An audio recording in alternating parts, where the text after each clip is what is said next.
My name's Kevin Steed. Subscribe to HEELSTEVEN on YouTube.com, or I'll come to your house and ruin your life. Hey guys, what is up? It is your boy Heel back at it again with a new video. Thank you all for tuning into the channel, watching this video. If you're new here, hit that subscribe button down below. Give this video a big old thumbs up and share this video throughout your entire social media platforms. Facebook, Twitter, Tumblr, to name a few. You can also follow me on Twitter at HEELSTEVEN, where I tweet throughout Monday Night Raw, SmackDown Live, NXT, Impact, and pay-per-views as well. Alright, without further ado, this will be my Raw review for September the 18th, 2017. Raw Tonight was live from San Jose, California, the go-home show for No Mercy. And I gotta be very honest with you guys, I feel like Raw Tonight really shit the bed. Again, you think about go-home shows, and you expect them to deliver with these episodes to get you excited for the pay-per-view, and they really didn't. Like, what they really did tonight is just, again, talk about how Roman Reigns and John Cena and Braun Strowman and Brock Lesnar are like WrestleMania-worthy matches. And when you think about it, Roman and Cena, yes, they are WrestleMania caliber match that should take place at WrestleMania, not on a filler pay-per-view. But Braun and Brock is not a WrestleMania worthy match. I can believe SummerSlam, but not WrestleMania. That's just my honest opinion, of course, but that's around the point. But again, guys, give me your thoughts down below on the show if you enjoyed it or not, or if not, on Twitter at HEELSTEVEN.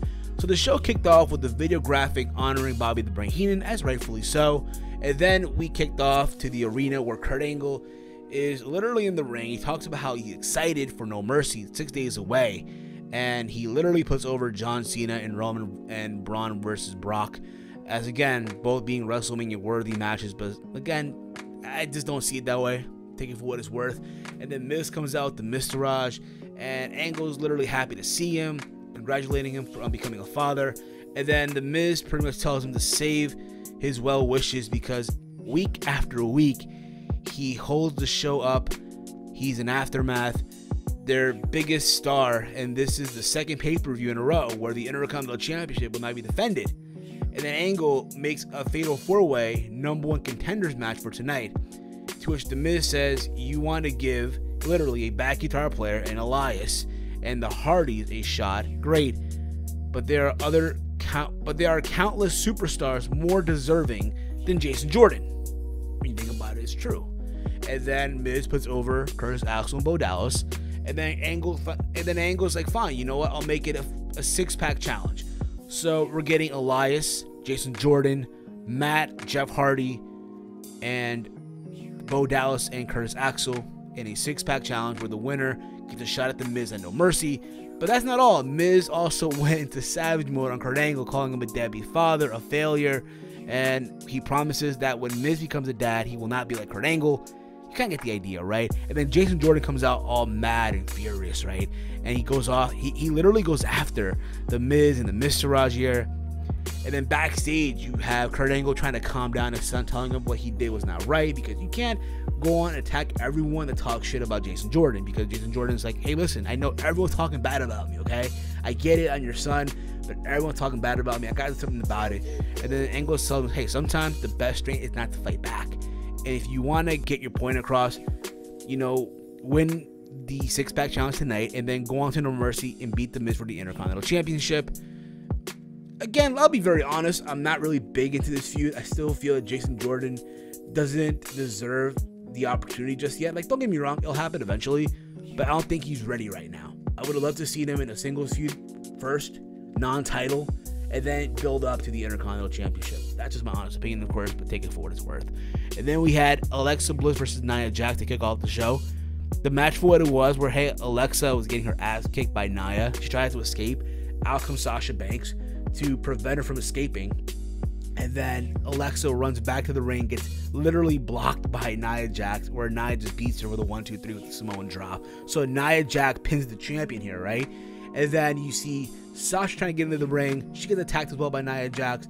And who comes out there to make the save? Bayley the fucking Hippo. I get it, yeah, it's their hometown. People got a pop for it too.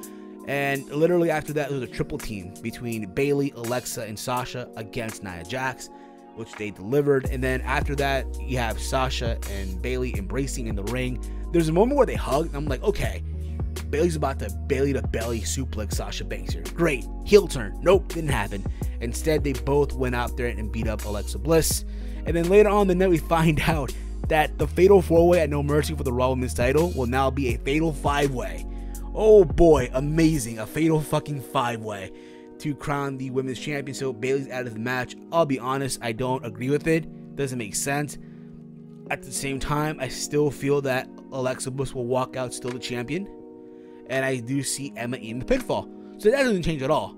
Not one bit, okay? And then we come back from commercial. You have the Bar, literally, Sheamus and Cesaro. I can't believe they're calling them the fucking Bar. Can we then call Grand Metalik and Kalisto the Kitchen? Just saying, okay? And they're literally kind of talking about, you know, nostalgia is everywhere. Today's show and today's from TV shows, movies, is kind of boring. And then out comes Ambrose and Rollins. And again, it's supposed to be originally a tag team match between Cesaro and Sheamus versus the Club. And for some reason, they make this shit a triple threat match. A triple threat tag team match, I'm sorry, okay? And here's my take with this, okay? I understand at No Mercy you're doing Cesaro and Sheamus versus Ambrose and Rollins for the tag titles. But you mean to tell me you couldn't do this triple threat tag team match for the pay-per-view? Instead, give it away on free TV, considering the fact that Anderson and Gallows were involved in some way in this feud, but we're still gonna go with the 2-on-2 tag team match? How stupid is that? The match, for what it was, I'll say this: it was way too long. It picked up at the end. It got exciting, but when it's all said and done, you had literally Cesaro and Sheamus getting the pinfall win here. And again, it was just that, you know what I mean? It's one of those things where, again, you know, I want to hope that this will be a triple threat tag team match. Think about this, right? If Bayley can get added to the Raw Women's title match, why can't Anderson and Gallows be added to the tag team title match at No Mercy? I'm just fucking saying. We then get a video package talking about the similarities of Roman Reigns and John Cena from their careers to build up to this match. I thought overall it was very well done. They referenced John Cena being in OVW in 01. They referenced Roman Reigns in NXT when they both won the US title, WWE title, WrestleMania moment, and shit like that. Again, a very good way to get you guys excited for this match. Awesome done by them. And then we had a backstage segment where Kurt Angle and Goldust, but instead it was Dustin Rhodes in the Goldust costume with no makeup on, wanting a match with Bray Wyatt. Just Dustin Rhodes versus Bray Wyatt. And Angle was very hesitant about it at first, but then Dustin Rhodes just begs him as his friend, as a man, if you will, to do this match. So then we have the match. We have, again, later on the night, Dustin Rhodes versus Bray Wyatt. Kind of crazy, too, because early in the day, you know, Brandy Rhodes on Twitter was arguing with fans regarding Starrcade. How, you know, Dusty Rhodes was the one that should be credited, which, again, there's truth to that, if you will. And out of nowhere now, out comes Dustin Rhodes, the son of Dusty Rhodes, if you will. But, again, it is around the point, okay? We had Kurt Hawkins here on the microphone talking about his losing streak, 114 matches losing streak here, and apparently, you know, he's wanting another opponent because he feels that the streak will end tonight. And I'll be honest, when he was doing all this, I was hoping, okay, maybe a new up-and-coming opponent, someone from NXT, maybe Aleister Black, who the fuck knows, right? And then out comes Apollo Crews, and that just, it just came out so bland. Hawkins, to my surprise, got some near falls, but again, you knew it was going to happen. Apollo Crews got the win, and there you go. And then we had the big segment with Brock Lesnar and Braun Strowman, as Michael Cole literally had them both in the hot seat and just talking back and forth. And Heyman, again, puts over Braun Strowman here. But when it's all said and done, Brock Lesnar just pretty much said, Suplex City, bitch. And that was it. Again, I think it'll be a good match all the hell you want, but I don't see Braun Strowman walking out with the championship. I just don't see it happening.